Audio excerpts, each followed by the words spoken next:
Hello and welcome to Kresen Kernow.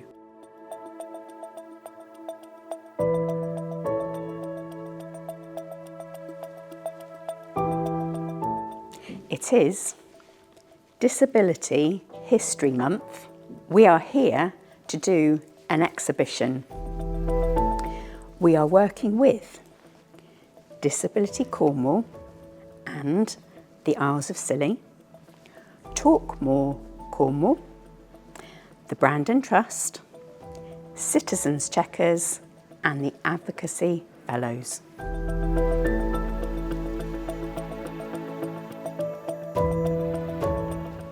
What is your name? My name is Kieran Johns. How old are you? 27. Can you tell us about you?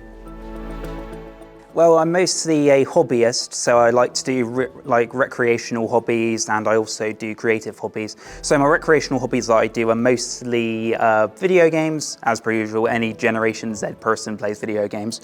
Board games, because I like the old-fashioned way of playing games as well. My particular favourite is tabletop role-playing games, kind of like Dungeons and Dragons or Minds Over Mutants, and it's more very nerdy. But then being a nerd isn't a weird thing like most people say it is. Anyway, and my creative hobbies are writing, reading. I also do games design as a hobbyist, and I also do voice acting as a hobbyist, so yeah. Where were you born?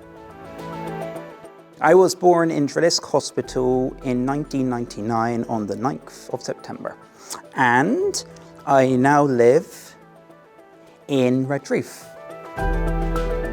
What activities do you take part in your community? Well, the activities I take part in my local is this group.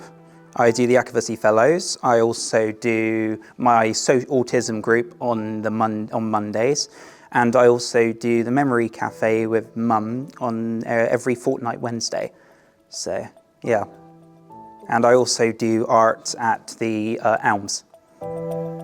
What barriers have stopped you from taking part in your community? Well, unfortunately, some people just can't accept the fact that a person who is disabled isn't worth anything. Sometimes people are like that. But again, people use their free will for bad things, but that doesn't always mean that you are not worth anything. So what they say is their opinion. Opinions are always subjective. What has worked well for you? I've enjoyed meeting new people, and I like being outside of the house because I'm mostly stuck in, thanks to my disability of epilepsy. I can't really go out all that much, and I can't take a car, so I have to rely on people to ferry me here, there and everywhere. But yeah, I mostly did that, and then now I do groups, and it helps me get out of the house, so yeah. Can you tell me about a sad experience that you've had in the past? Well, I've had a few sad experiences. I lost my grandfather 14 years ago. I lost my biological dad 4 years ago, but I'm coping. Unfortunately, life just does that sometimes.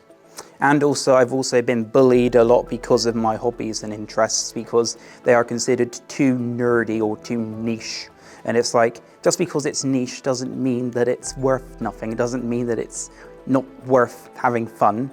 If you enjoy something, enjoy it. Don't let people say otherwise. Can you tell me about a happy experience that you've had in the past? Happy experiences. I'm hoping to be doing volunteering at the Elms next year. I've already had my interview about it. Because of my epilepsy, I can't do employed work because, again, we are too much of a risk to be used. Because we don't know when we're going to have a seizure, and also seizures is also damaging to the company's reputation. Some companies too think about their reputation too much, but that's just how life works, unfortunately.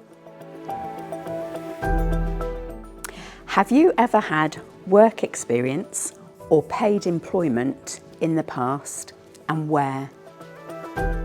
I've had work experience multiple times. My first work experience was in year 10 when I wanted to choose multi-options. They added it to the curriculum recently, and basically I went to work in a cafe, which is now the Tavern in Redroof. It used to be called Carpenters, and it was a coffee shop, and I worked there as a barista and front of house person. What was your experience like? It was okay. It was a little bit boring, but then again, that is how you start off. You've got to build your way up to get to higher places. Other work experiences that I've done, what else have I done? I've also done mostly related to catering and stuff, really, because I did that when I was at college, I sort of did that as my coursework. And I've done most of the things that I've done are always related to that sort of area of work, hospitality and catering.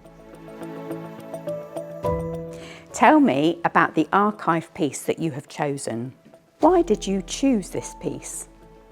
The archive piece I chose was a pamphlet in 1992, which had all the different places in Cornwall you could visit. Unfortunately though, as things have increased, money's gotten tighter, companies have gotten more money heavy and greedy. Most of the things on there are no longer functioning anymore. So unfortunately, that's either due to cuts from the government cutting support for those areas. It's just a literal term of use it. It's just a literal take on use it or you lose it, really. So you've got to really make sure to use everything that you have to try and keep it alive and well. So what are your hopes for the future for people who have a learning disability in Cornwall?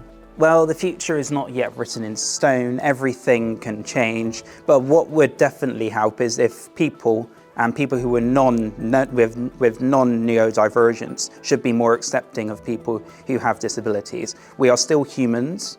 We are all humans. We're all mortal, and we shouldn't be defined by that. Absolutely. That was brilliant. Yeah.